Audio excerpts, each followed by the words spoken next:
On est à 2 jours du Forum économique de Davos en Suisse et c'est le moment choisi par une ONG britannique pour publier une étude qui laisse penseur. La répartition des richesses dans le monde, l'écart ne s'est jamais autant creusé qu'au cours des derniers mois, si bien qu'aujourd'hui, 1% des plus riches possèdent plus que 99% des habitants de la planète. Alors Lionel Friedfeld, bonsoir, vous êtes analyste financier. Ça mérite explication. D'abord, est-ce qu'on peut s'appuyer sur la véracité des chiffres fournis? Alors, tout d'abord, les riches deviennent de plus en plus riches. C'est un fait. Effectivement, c'est Oxfam, qui est une ONG anglaise, qui vient de révéler ça dans un rapport qu'elle vient bizarrement de divulguer, comme vous l'avez dit, à 24 heures de Davos. Alors, le chiffre le plus important, c'est surtout 62 individus au monde, en fait, ont une richesse, en fait, qui englobe quasiment 50% de la richesse mondiale. Ce qui veut dire que 62 individus sont plus riches que le reste de la planète. Ça, c'est un chiffre important.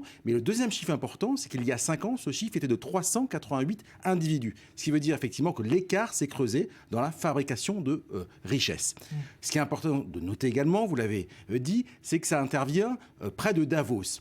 Pourquoi ? Parce que justement, cette ONG est en train de manipuler, en tout cas fait un coup de buzz ou de communication en disant « Attention, en fait, les riches deviennent plus riches parce qu'ils utilisent des paradis fiscaux et il faut notamment fermer les paradis fiscaux. » Alors, ce qu'il faut expliquer aussi, parce que si ces écarts se creusent aujourd'hui, quelle conséquence ça a finalement? Est-ce que ça veut dire qu'il y a plus de pauvreté ou est-ce que ce sont les plus riches qui deviennent tout simplement plus riches? Alors, tout d'abord, comme vous l'avez dit, c'est que ces chiffres viennent d'une ONG. Plusieurs économistes remettent en cause ces chiffres, notamment sur le mode de calculation. C'est impossible aujourd'hui de savoir quelle est la création de richesse globale dans le monde, de savoir qui est riche, qui est pauvre. On donne des grands indicateurs. Effectivement, ça sert à faire du buzz de la communication en disant les riches sont de plus en plus riches. Il faut savoir que Oxfam est une ONG anticapitaliste, quasiment antisioniste, puisqu'elle dénonce les méfaits d'Israël, anti-mondialiste, et donc il faut vraiment, prendre avec précaution l'ensemble de ces chiffres.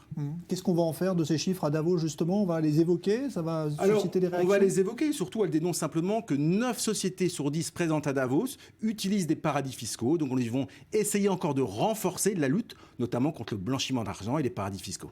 On sait d'où viennent ces personnes les plus riches? Elles sont réparties également sur... C'est la liste classique, le Mexicain Carlos Slim, le milliardaire, on a Bill Gates, on a tous les gens dans la high-tech, mais on a également des chefs d'État. On s'en souvient de Kadhafi, mais aussi de l'ancien président d'Égypte. Donc c'est un mélange de chefs d'État dictateurs, mais également d'entrepreneurs. Merci Lionel Friedfeld. Et puis aujourd'hui,